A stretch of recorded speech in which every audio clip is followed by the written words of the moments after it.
कुरु वंश के प्रथम पुरुष का नाम कुरु था। कुरु बड़े ही प्रतापी और बड़े तेजस्वी थे। उन्हीं के नाम पर कुरु वंश की शाखाएं निकली और विकसित हुईं। एक से एक प्रतापी और तेजस्वी वीर कुरु वंश में पैदा हो चुके हैं। पांडवों और कौरवों ने भी कुरु वंश में ही जन्म धारण किया था। महाभारत का युद्ध भी कुरुवंशियों में ही हुआ था। किंतु कुरु कौन थे और उनका जन्म किसके द्वारा और कैसे हुआ था, वेद व्यास जी ने इस पर महाभारत में प्रकाश डाला है। हम यहाँ संक्षेप में उस कथा को सामने रख रहे हैं। कथा बड़ी रोचक और प्रेरणादायिनी है। अति प्राचीन काल में हस्तिनापुर में एक प्रतापी राजा राज्य करता था। उस राजा का नाम सवरण था। वह सूर्य के समान तेजवान था और प्रजा का बड़ा पालक था। स्वयं कष्ट उठा लेता था, पर प्राण देकर भी प्रजा के कष्टों को दूर करता था। सवरण सूर्य देव का अनन्य भक्त था। वह प्रतिदिन बड़ी ही श्रद्धा के साथ सूर्य देव की उपासना किया करता था। वह जब तक सूर्य देव की उपासना नहीं कर लेता, जल का एक घूंट भी कंठ के नीचे नहीं उतारता था। एक दिन सवरण एक पर्वत पर आखेट के लिए गया। जब वह हाथ में धनुष बाण लेकर पर्वत के ऊपर आखेट के लिए भ्रमण कर रहा था, तो उसे एक अति सुंदर युवती दिखाई पड़ी। वह युवती सुंदरता के सांचे में ढली हुई थी। उसके प्रत्येक अंक को विधाता ने बड़ी ही रुचि के साथ संवार कर बनाया था। सवरण ने आज तक ऐसी स्त्री देखने की कौन कहे कल्पना तक नहीं की थी। सवरण स्त्री पर आसक्त हो गया। सब कुछ भूलकर अपने आप को उस पर न्यौछावर कर दिया। वह उसके पास जाकर तृषित नेत्रों से उसकी ओर देखता हुआ बोला, तनवंगी, तुम कौन हो? तुम देवी हो, गंधर्व हो या किन्नर हो? तुम्हें देखकर मेरा चित्त चंचल हो उठा। तुम मेरे साथ गंधर्व विवाह करके सुख भोगो। पर युवती ने सवरण की बातों का कुछ भी उत्तर नहीं दिया। वह कुछ क्षणों तक सवरण की ओर देखती रही, फिर अदृश्य हो गई। युवती के अदृश्य हो जाने पर सवरण अत्यधिक व्याकुल हो गया। वह धनुष बाण फेंककर उन्मत्तों की भांति विलाप करने लगा, सुंदरी, तुम कहाँ चली गई? जिस प्रकार सूर्य के बिना कमल मुरझा जाता है और जिस प्रकार पानी के बिना पौधा सूख जाता है, उसी प्रकार तुम्हारे बिना मैं जीवित नहीं रह सकता। तुम्हारे सौंदर्य ने मेरे मन को चुरा लिया है। तुम प्रकट होकर मुझे बताओ कि तुम कौन हो, मैं तुम्हें किस प्रकार पा सकता हूँ। युवती पुनः प्रकट हुई। वह सवरण की ओर देखती हुई बोली, राजन, मैं स्वयं आप पर मुग्ध हूँ, पर मैं अपने पिता की आज्ञा के वश में हूँ। मैं सूर्य देव की छोटी पुत्री हूँ। मेरा नाम तप्ती है। जब तक मेरे पिता आज्ञा नहीं देंगे, मैं आपके साथ विवाह नहीं कर सकती। यदि आपको मुझे पाना है तो मेरे पिता को प्रसन्न कीजिए। युवती अपने कथन को समाप्त करती हुई पुनः अदृश्य हो गई। सवरण पुनः उन्मत्तों की भांति विलाप करने लगा।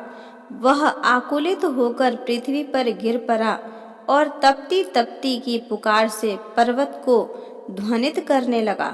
सवरण तपती को पुकारते पुकारते धरती पर गिर पड़ा और बेहोश हो गया। जब उसे होश आया तो पुनः तपती याद आई और याद आया उसका कथन, यदि मुझे पाना चाहते हो तो मेरे पिता सूर्यदेव को प्रसन्न कीजिए। उनकी आज्ञा के बिना मैं आपसे विवाह नहीं कर सकती। सवरण की रगों में विद्युत की तरंग सी दौड़ उठी। वह मन ही मन सोचता रहा, वह तप्ती को पाने के लिए सूर्य देव की आराधना करेगा। उन्हें प्रसन्न करने में सब कुछ भूल जाएगा। सवरण सूर्य देव की आराधना करने लगा। धीरे धीरे सालों बीत गए। सवरण तप करता रहा। आखिर सूर्य देव के मन में सवरण की परीक्षा लेने का विचार उत्पन्न हुआ। रात का समय था। चारों ओर सन्नाटा छाया हुआ था। सवरण आंखें बंद किए हुए ध्यान मग्न बैठा था। सहसा उसके कानों में किसी की आवाज पड़ी, सवरण, तू यहाँ तप में संलग्न है? तेरी राजधानी आग में जल रही है। सवरण फिर भी चुपचाप अपनी जगह पर बैठा रहा। उसके मन में रंच मात्र भी दुख पैदा नहीं हुआ। उसके कानों में पुनः दूसरी आवाज पड़ी, सवरण, तेरे कुटुंब के सभी लोग आग में जलकर मर गए। किंतु फिर भी वह हिमालय सा दृढ़ होकर अपनी जगह पर बैठा रहा। उसके कानों में पुनः तीसरी बार कंठ स्वर पड़ा, सवरण, तेरी प्रजा अकाल की आग में जलकर भस्म हो रही है। तेरे नाम को सुनकर लोग थू थू कर रहे हैं। फिर भी वह दृढ़ता पूर्वक तप में लगा रहा। उसकी दृढ़ता पर सूर्यदेव प्रसन्न हो उठे और उन्होंने प्रकट होकर कहा, सवरण, मैं तुम्हारे दृढ़ता पर मुग्ध हूँ। बोलो तुम्हें क्या चाहिए। सवरण सूर्यदेव को प्रणाम करता हुआ बोला, देव, मुझे आपकी पुत्री तप्ती को छोड़कर और कुछ भी नहीं चाहिए। कृपा करके मुझे तप्ती को देकर मेरा जीवन कृतार्थ कीजिए। सूर्यदेव ने प्रसन्नता की मुद्रा में उत्तर दिया, सवरण, मैं सब कुछ जानता हूँ। तप्ती भी तुमसे प्रेम करती है। तप्ती तुम्हारी है। सूर्यदेव ने अपनी पुत्री तप्ती का सवरण के साथ विधिवत विवाह कर दिया। सवरण तप्ती को लेकर उसी पर्वत पर रहने लगा और राग रंग में अपनी प्रजा को भी भूल गया। उधर सवरण के राज्य में भीषण अकाल पैदा हुआ। धरती सूख गई। कुएं, तालाब और पेड़ पौधे भी सूख गए। प्रजा भूखों मरने लगी। लोग राज्य को छोड़कर दूसरे देशों में जाने लगे। किसी देश का राजा जब राग रंग में डूब जाता है तो उसकी प्रजा का यही हाल होता है। सवरण का मंत्री बड़ा बुद्धिमान और उदार हृदय का था। वह सवरण का पता लगाने के लिए निकला। वह घूमता घामता उसी पर्वत पर पहुंचा जिस पर सवरण तप्ती के साथ निवास करता था। सवरण के साथ तप्ती को देखकर बुद्धिमान मंत्री समझ गया कि उसका राजा स्त्री के सौंदर्य जाल में फंसा हुआ है। मंत्री ने बड़ी ही बुद्धिमानी के साथ काम किया। उसने सवरण को वासना के जाल से छुड़ाने के लिए अकाल की आग में जलते हुए मनुष्यों के चित्र बनवाए। वह उन चित्रों को लेकर सवरण के सामने उपस्थित हुआ। उसने सवरण से कहा, महाराज, मैं आपको चित्रों की एक पुस्तक भेंट करना चाहता हूँ। मंत्री ने चित्रों की वह पुस्तक सवरण की ओर बढ़ा दी।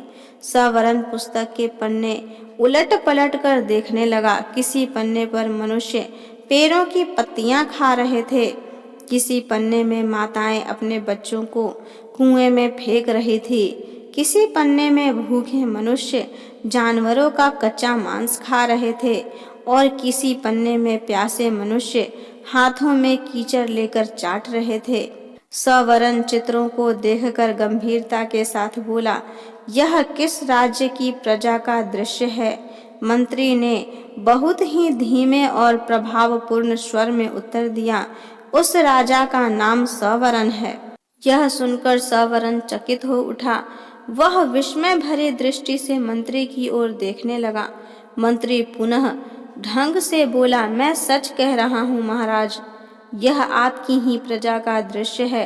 प्रजा भूखों मर रही है। चारों ओर हाहाकार मचा है। राज्य में न अन्न है न पानी है। धरती की छाती फट रही है।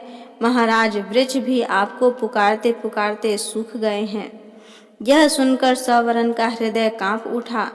वह उठकर खड़ा हो गया और बोला, मेरी प्रजा का यह हाल है और मैं यहाँ मद में पड़ा हुआ हूँ। मुझे धिक्कार है। मंत्री जी, मैं आपका कृतज्ञ हूँ।